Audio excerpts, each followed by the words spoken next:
Bismillahirrahmanirrahim. Assalamualaikum warahmatullahi wabarakatuh. Semangat pagi untuk adik-adikku para pembelajar fisika, sahabat Sagu Vindo yang hebat luar biasa. Bagaimana adik-adik? Masih sehat? Tetap semangat dong? Pasti, yes. Oke adik-adik, kita ketemu lagi dan kali ini kita akan belajar bersama tentang konsep suhu dan kalor. Kita harapkan setelah belajar bersama ini, adik-adik akan mampu membedakan antara besaran kalor dan suhu. Kemudian yang kedua, adik-adik juga akan menyelidiki bagaimana pengaruh kalor terhadap suatu zat. Dan yang ketiga, adik-adik akan mampu menemukan persamaan kalor terhadap besaran-besaran lain yang mempengaruhinya. Oke, bagaimana adik-adik? Sudah siap? Pasti yes. Ayo senyum dulu dong. Iya. Ayo kita mulai ya. Bismillah. Kali ini kita akan belajar bersama-sama menggunakan simulasi PET dengan harapan akan dapat memudahkan adik-adik semuanya untuk membedakan konsep antara kalor dengan suhu. Oke? Ya. Dari gambaran sederhana ini, adik-adik, di sini ada apa ini? Ceret atau tungku sederhana. Kemudian di sini ada pemanas. Kemudian di sini ada turbin yang sudah dihubungkan dengan dinamo atau generator yang mampu mengubah energi gerak menjadi energi listrik. Kemudian di sini nanti ada filamen pemanas yang berfungsi untuk mengubah energi listrik menjadi energi panas.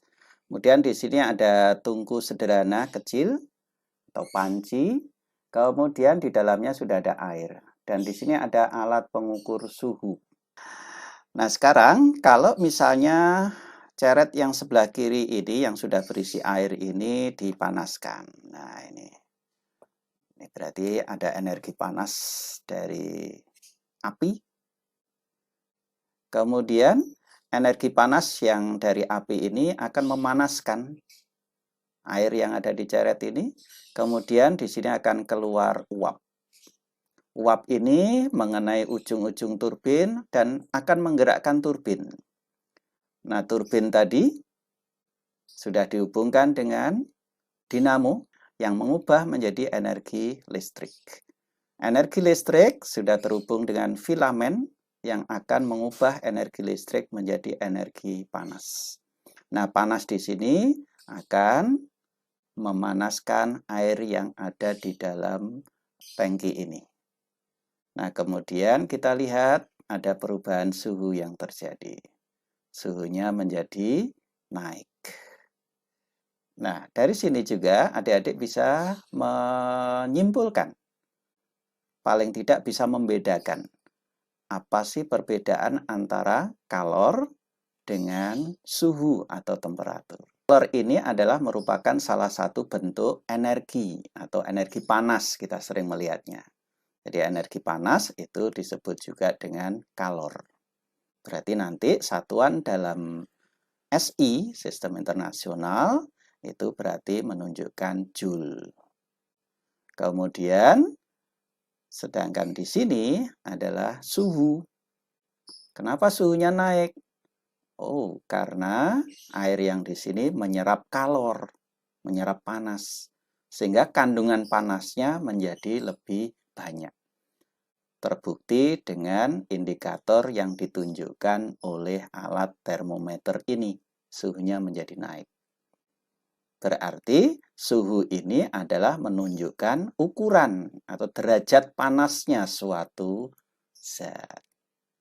Semakin panas, maka suhunya akan semakin besar. Begitu juga sebaliknya. Gitu ya adik-adik. Jadi dari gambaran sederhana dari simulasi PET ini, semoga bisa memberikan gambaran kepada kita untuk bisa membedakan konsep antara kalor yang merupakan salah satu bentuk energi dengan suhu atau temperatur yang menunjukkan ukuran atau derajat panas suatu zat. Ya, Berikutnya, kita akan menyelidiki bagaimanakah pengaruh kalor atau panas pada suatu benda. Kita lihat yang pertama dari ilustrasi gambar ini. Nah, orang merebus air, kemudian diukur dengan termometer. Apa yang terjadi? Iya, tepat sekali. Yang jelas, suhunya pasti naik. Berarti ada kenaikan suhu. Betul. Berikutnya, yang kedua, yes, ini paling suka ini. Apa ini? Iya, betul. Ibu sedang menggoreng kerupuk. Kita lihat di sampingnya, kerupuknya masih mentah, ukurannya relatif lebih kecil. Kemudian, ketika kerupuk mentah dimasukkan ke dalam minyak penggorengan yang panas, secara spontan, otomatis, apa yang terjadi? Iya, betul. Dia akan mengembang. Mengembang menjadi lebih besar. Mengembang ini bahasa di dalam fisika sering disebut memuai. Betul sekali, memuai. Yang berikutnya, ayo, yes, ini. Betul, ini ada sebongkah es kecil di atas meja. Kemudian apa yang kita lihat? Iya, dia akan mengalami perubahan wujud, mencair dalam hal ini. Dari bentuk padat menjadi bentuk air, cair menjadi cair. Ini yang ketiga, berarti terjadi perubahan wujud. Kebetulan dari padat menjadi cair. Berikutnya, kita lihat ilustrasi yang keempat. Iya, ada batang besi, warnanya hitam. Ada satu yang sedang dipanaskan. Apa yang kita lihat di sini? Yes, betul. Iya, terjadi perubahan warna. Tepat sekali. Oke, luar biasa anak-anakku. Jadi, pengaruh kalor pada suatu benda, ini kalau kita simpulkan, ada 4 ya tadi. Ya, kita lihat bersama-sama. Apa yang masih pertama? Suhunya naik, betul. Kenaikan suhu, ada kenaikan suhu. Kemudian yang kedua, bisa memuai, mengembang menjadi lebih besar. Kemudian yang ketiga, yes, berubah wujud. Bisa dari padat menjadi cair, bisa cair menjadi gas, dari padat menjadi gas, dan sebagainya. Ya. Yang terakhir, bisa mengalami perubahan warna. Begitu adik-adik semuanya? Mudah bukan? Belajar fisika itu memang mudah. Pasti bisa. Baik, kita lanjutkan ya. Masih semangat ya? Yes. Kali ini kita akan mempelajari bagaimana dampak atau efek dari kalor yang diberikan kepada dua zat yang berbeda yang memiliki ukuran dan suhu awal yang sama. Oke. Nah, di sebelah kiri kita lihat ada air, kemudian sebelah kanan kita isi dengan minyak. Keduanya memiliki ukuran volume dan suhu awal yang sama. Nah, keduanya akan kita coba panaskan dengan tungku yang sama dalam waktu yang sama. Oke, adik-adik coba memprediksikan. Misalnya setelah dipanaskan, oh suhunya ternyata sama. Atau adik-adik juga bisa memprediksikan mana yang lebih cepat panas, mana yang lebih lambat. Terus kira-kira kenapa? Oke, sudah temukan ya prediksi adik-adik? Silakan boleh dicatat. Nah, sekarang ayo kita coba panaskan bareng-bareng ya. Bismillah. Yes. Oke, adik-adik bisa mengamati bagaimana kenaikan yang ada di termometer, yang ditunjukkan di termometer. Saya lepas. Iya. Kondisinya seperti ini. Bagaimana dengan prediksi kalian? Oke, ternyata efek yang ditimbulkan berbeda. Karena jenisnya berbeda. Walaupun ukuran maupun suhu awalnya adalah sama. Nah, kita lihat ternyata kenaikan suhu pada minyak ini menjadi lebih besar dibanding dengan air. Kira-kira kenapa? Nah, faktor inilah nanti yang akan kita pelajari dengan istilah satu besaran baru yang berpengaruh di dalam pemanasan ini, yaitu yang kita sebut dengan iya betul kalor jenis. Ya, kalor jenis. Kalor jenis nanti disimbolkan dengan C kecil. Pada tabel kalor jenis beberapa zat itu tertulis untuk air menunjukkan 4.200 Joule per kilogram derajat Celcius. Sedangkan untuk minyak itu menunjuk sekitar 2.200 Joule per kilogram derajat Celcius. Berarti secara nilai, maka nilai C minyak itu lebih kecil dibandingkan nilai C air. Nah, dari sini kita bisa menyimpulkan bahwa zat yang memiliki nilai C kecil itu ternyata akan mudah panas atau mudah mengalami kenaikan suhu dibandingkan dengan zat yang memiliki nilai kalor jenis lebih besar. Kali ini kita beralih akan mencoba menganalisis hasil percobaan yang dilakukan oleh beberapa teman kalian. Diperoleh gambaran data sebagai berikut. Ini, ada 3 buah tabung yang diberi air, diisi dengan air yang memiliki volume atau massa yang berbeda.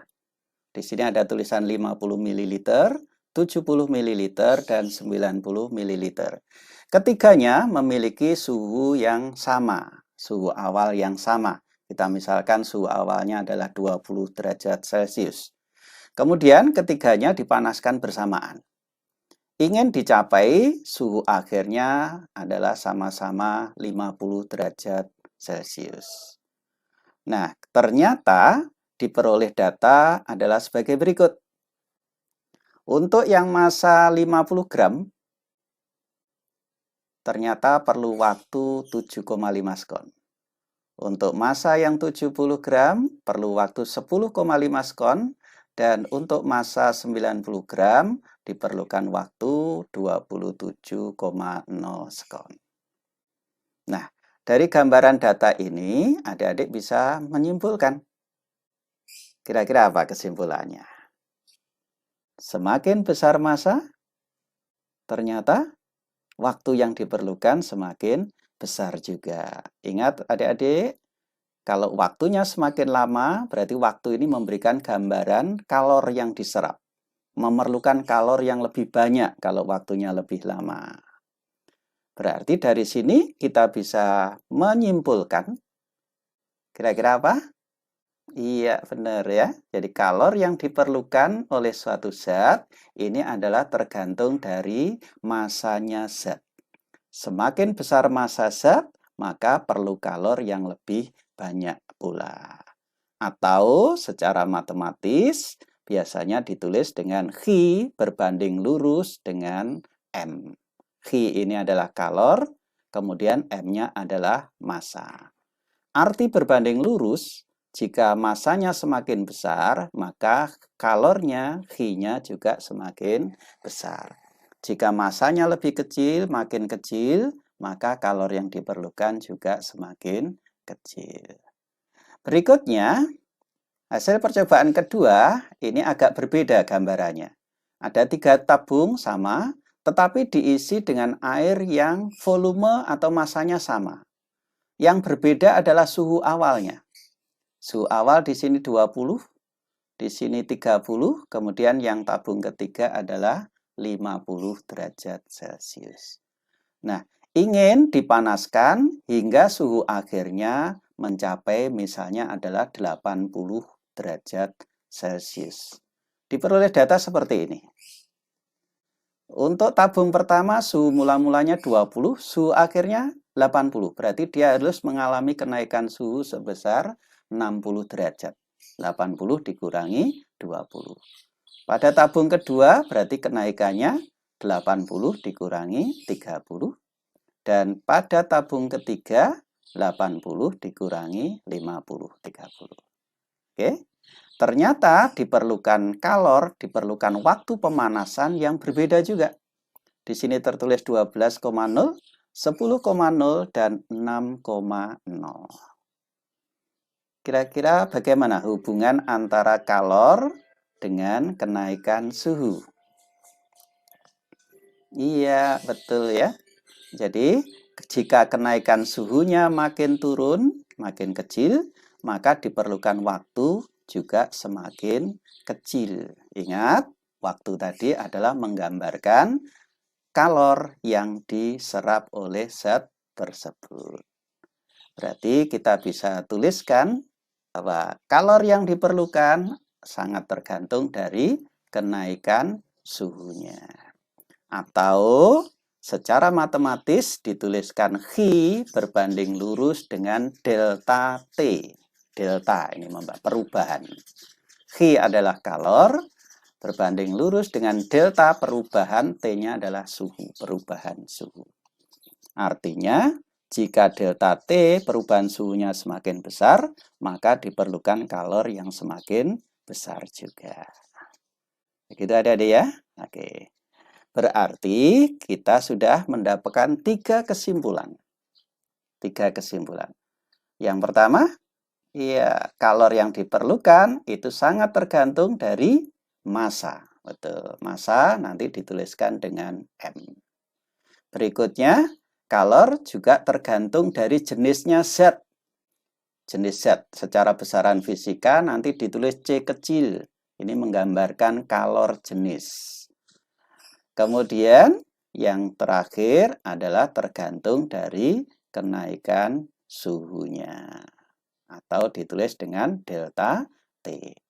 Dari ketiganya, maka bisa kita tuliskan secara matematis bahwa Q kalor menjadi sama dengan M massa kali C kalor jenis dikalikan delta T adalah perubahan suhu. Q sama dengan M kali C kali delta T. Mencatat. Q sama dengan mencatat. Atau mungkin lebih mudah lagi, adik-adik bisa menggambarkan, menuliskan seperti ini. Buat segitiga, kemudian bagian atas ditulis Q, kemudian per, ini ada M, C, delta T. Rumusnya Q apa? Q ditutup. Nah, kalau Q ditutup berarti Q sama dengan M kali C kali delta T. Rumusnya massa bagaimana? Mencari massa. Oh, berarti mencari massa M ditutup berarti sama dengan Q per C kali delta T. Begitu juga untuk mencari kalor jenis ataupun perubahan suhu. Demikian adik-adikku yang hebat luar biasa. Apa yang bisa kita pelajari bersama pada kesempatan kali ini? Semoga bisa memberikan gambaran yang lebih mudah dalam rangka memahami fisika dengan lebih baik. Tetap sehat dan semangat, tetap tersenyum dan berbuat baik untuk sesama. Raih yang terbaik, sukses untuk kita semuanya. Terima kasih. Assalamualaikum warahmatullahi wabarakatuh.